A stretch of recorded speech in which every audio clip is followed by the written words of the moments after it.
Dear student, इस video में मैं आपके लिए लाया हूँ व्यंजन वर्ण के भेद। आज हम इस वीडियो में व्यंजन वर्ण के भेद के बारे में पढ़ेंगे। व्यंजन वर्ण के कितने भेद हैं, किन किन आधार पे उनको अलग किया गया है। तो चलिए आइए देखते हैं बिना देर किए। तो व्यंजनों को मुख्यतः 3 भागों में बांटा गया है। कितने भागों में? तो 3 भागों में। इसके अलावा व्यंजन वर्ण को प्रयत्न के आधार पर भी 2 भागों में बांटा गया है।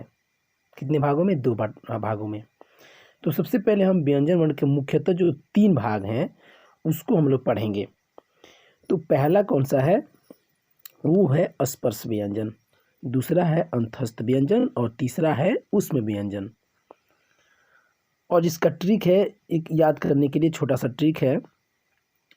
ये 3 नंबर जो है ऊष्म व्यंजन। एक तरह से देखा जाए तो ऊष्मा का मतलब होता है ऊर्जा और स्पर्श का मतलब होता है छूना यानी संपर्क, और अंतस्थ अंत का मतलब होता है, मतलब एक तरह से अंत को देखा जाए तो क्या होता है? अंत मतलब जिसका मतलब अंत समय यानी समाप्त।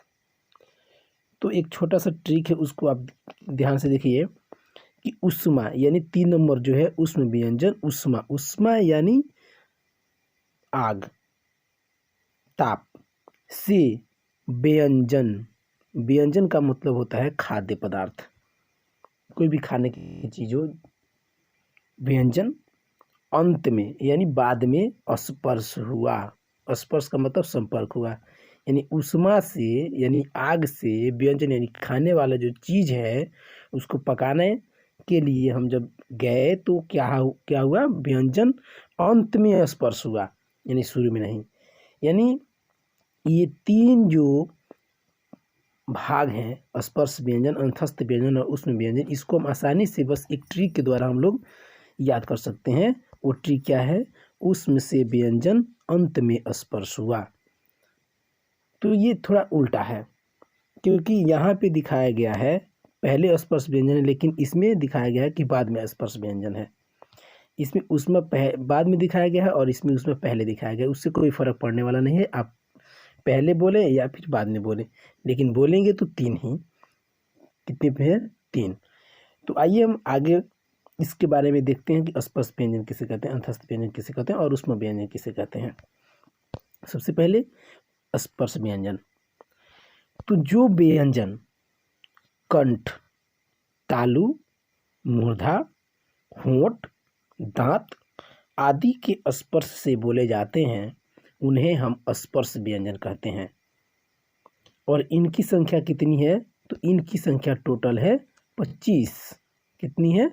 25। तो 25 कौन कौन से हैं? आइए हम लोग देखते हैं 25 कौन कौन से हैं। सबसे पहला क वर्ग। क वर्ग का मतलब होता है क से लेकर अंग तक, यानी क, ख, ग, घ, अंग जो है क, ख, ग, घ और अंग। ये जो वर्ग है इसको हम लोग बोलेंगे क वर्ग। और ये जो वर्ग है ये बोले जाते हैं कंठ से, यानी जब तक कंठ स्पर्श नहीं होगा इस वर्ण को हम लोग नहीं बोल सकते। यानी ये कौन से व्यंजन है? स्पर्श व्यंजन के कंठ स्पर्श वाले व्यंजन हैं। ठीक वैसे ही आप लोग समझते चलिएगा, जो ज़्यादा टाइम नहीं है। च वर्ग यानी च से लेकर ञ तक, सॉरी यहाँ ञ छूट गया है, यहाँ ञ रहेगा, यहाँ पे आप लोग ञ लिख लीजिएगा या समझ लीजिएगा। तो च से लेके ञ तक जो वर्ग है, जो वर्ण है, उसको हम लोग क्या चीज़ के स्पर्श से बोलते हैं? तो तालु के स्पर्श से। तालु किसे कहते हैं?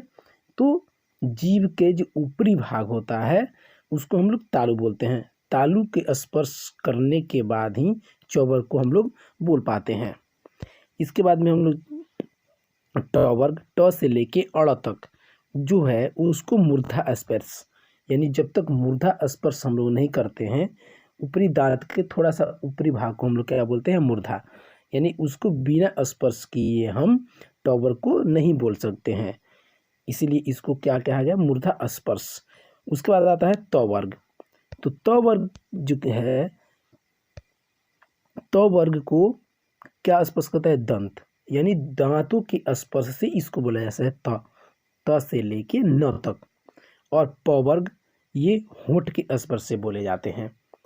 तो यहाँ हमने देखा क वर्ग में कितने होते हैं वर्ण? 5। च वर्ग में कितने होते हैं? 5।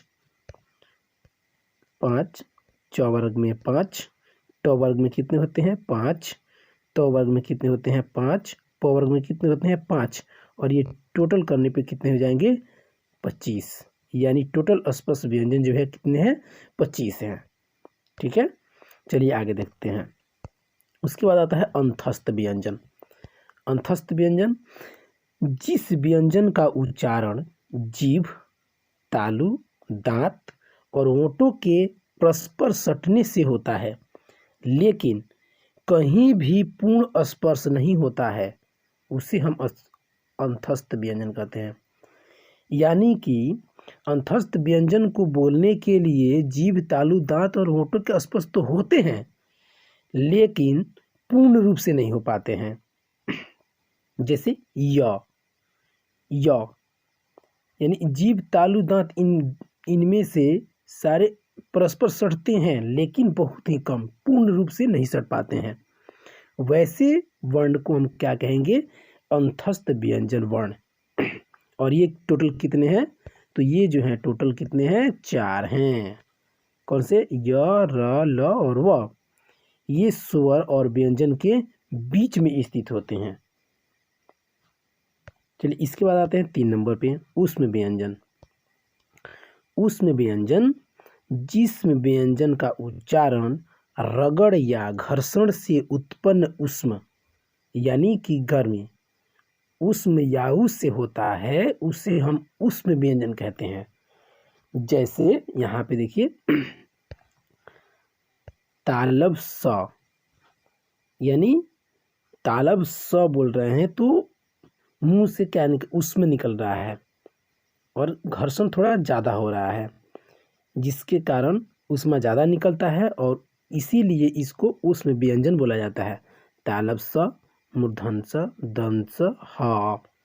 और ये टोटल कितने हैं? तो ये भी कितने हैं? 4 हैं। स्पष्ट समझ में आ गया? अगर कहीं भी आपको वीडियो में दिक्कत है, समझ में नहीं आ पा रहा है, तो आप कमेंट बॉक्स में कमेंट कर सकते हैं कि सर हमको यहाँ समझ में नहीं आ रहा है, वहाँ आपका हेल्प किया जाएगा। ठीक है, उसके बाद हम लोग चलिए देखते हैं प्रयत्न के आधार पर व्यंजन के भेद। मैंने पहले ही बताया था कि प्रयत्न के आधार पर भी व्यंजन के कितने भेद होते हैं? तो 2 भेद होते हैं। तो चलिए इसमें भी एक कंडीशन है कि स्वर तंत्री में श्वास के आधार पर व्यंजन को 2 भाग में बांटा गया है। किन आधार पे? स्वर तंत्री में श्वास के आधार पे व्यंजन के 2 भाग हैं। तो वो कौन कौन से हैं? पहला जो है वो है घोष या सघोष और दूसरा जो है वो है अघोष। चलिए आगे देखते हैं हम सघोष क्या है और अघोष क्या है। यहाँ देखिए घोष या सघोष जिस व्यंजन वर्ण के उच्चारण में श्वास के कारण कंपन होता है, यानी जब हम उस वर्ण का उच्चारण करते हैं, उस व्यंजन का उच्चारण करते हैं, तो श्वास में क्या होता है? श्वास के कारण कंपन होता है, उन्हें घोष या सघोष कहते हैं। जैसे सभी वर्ग के तीसरे यानी क वर्ग, च वर्ग, प वर्ग जो भी हैं, उनके तीसरे वर्ण, चौथे वर्ण और 5वें वर्ण, ये तीसरे, चौथे और 5वें जो व्यंजन होते हैं वो कौन से व्यंजन होते हैं? तो घोष या सघोष व्यंजन होते हैं। जैसे ग, ये क वर्ग का तीसरा व्यंजन है। घ, ये क वर्ग का कौन सा है? चौथा है। और ये अंग क वर्ग का 5वां है। यानी प्रत्येक वर्ग के तीसरे, चौथे और 5वें व्यंजन जो हैं वो कौन से व्यंजन हैं? तो घोष या सघोष व्यंजन है। वैसे ही च वर्ग के च, झ, ञ, ट वर्ग के ड, ढ, ण, त वर्ग के द, ध, न, प वर्ग के ब, भ, म और ढ और ड तथा य, र, ल, व, ये जो व्यंजन है ये कौन से व्यंजन है? ये है सघोष व्यंजन। आया समझ में? इसके बाद में हम चलिए 2 नंबर पे चलते हैं। तो 2 नंबर में कौन सा है? अघोष। अघोष व्यंजन, जिस व्यंजन वर्ण के उच्चारण में सिर्फ श्वास का प्रयोग होता है और स्वर तंत्री में कंपन नहीं होता है, उन्हें हम क्या कहते हैं? अघोष कहते हैं। यानी पहला हम लोग देखिए सघोष, जिसमें क्या हो रहा था? स्वर तंत्री में कंपन हो रहा था और यहाँ पे क्या हो रहा है? कंपन नहीं हो रहा है, उन्हें हम क्या कहते हैं? अघोष कहते हैं। तो इसमें कौन से आएंगे? तो सभी वर्ग के पहले और दूसरे व्यंजन, जैसे क में कोई कंपन नहीं हो रहा है, आप भी बोल के देख सकते हैं क, ख। इसमें जो स्वर तंत्री है उसमें कोई घर्षण नहीं हो रहा है। क, ख, च वर्ग के च, छ, ट वर्ग के ट, ठ, त वर्ग के त, थ, प वर्ग के प, फ तथा स वर्ग तलावे स, मूर्धन स, दन स, ये जो हैं ये हैं अघोष व्यंजन। ठीक है, चलिए उसके आगे चलते हैं। दूसरा जो है वो किस आधार पे बांटा गया है? तो श्वास वायु की मात्रा के आधार पे व्यंजन के भी कितने होते हैं? 2 भेद होते हैं। तो आइए देखते हैं यहाँ पे पहला क्या है? अल्प प्राण और दूसरा महाप्राण। प्राण का मतलब यहाँ है वायु से, यहाँ प्राण का मतलब जीव से नहीं है, यहाँ प्राण का मतलब है वायु, यानी अल्प वायु यानी कम हवा, महाप्राण, महा मतलब ज़्यादा और प्राण मतलब वायु यानी ज़्यादा हवा। ये नाम से ही स्पष्ट हो जा रहा है यहाँ पे। तो चलिए आइए इसका डिफिनेशन देखते हैं कि अल्प प्राण क्या है और महाप्राण क्या है। अल्प प्राण, अल्प मतलब पहले ही मैं आपको समझा दिया हूँ। अल्प का मतलब होता है कम, अल्प का मतलब क्या होता है? कम, और का मतलब होता है वायु।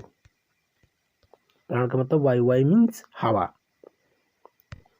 तो देखिए यहाँ डिफिनेशन इसका देखते हैं। जिन व्यंजन वर्ण के उच्चारण में श्वास वायु वल्प यानी कम मात्रा में बाहर निकलती है उसे अल्प प्राण कहते हैं। जैसे प्रत्येक वर्ग के पहले, तीसरे और पांचवें वर्ण, इनको बोलने में जो है हमारे ध्वनि से जो हम लोग बोलते हैं उसमें क्या होता है? अल्प प्राण यानी कम वायु बाहर निकलती है। तो क वर्ग के कौन कौन से? क, ग, अंग, च, छ, ञ, ट, ड, ण, यानी हर वर्ग के पहले और तीसरे व्यंजन को हम लोग क्या बोलेंगे? अल्प प्राण। ठीक उसके विपरीत महाप्राण।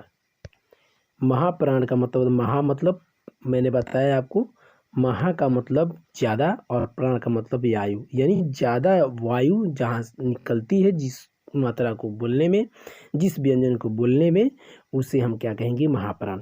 यानी जिस व्यंजन वर्ण के उच्चारण में श्वास वायु अधिक यानी महा मात्रा में बाहर निकलती है उसे महाप्राण कहते हैं। और इसमें क्या होगा? जैसे प्रत्येक वर्ग के दूसरे तथा चौथे वर्ण, अल्प प्राण में क्या था? पहले, तीसरे और पांचवे, और महाप्राण में दूसरे और चौथे। जैसे ख, ग, यानी अल्प यानी ज़्यादा मात्रा में वायु हमारे मुख से निकल रहा है। ख, घ, छ, इसकी अपेक्षा यहाँ पे है आपका क और यहाँ पे है ख।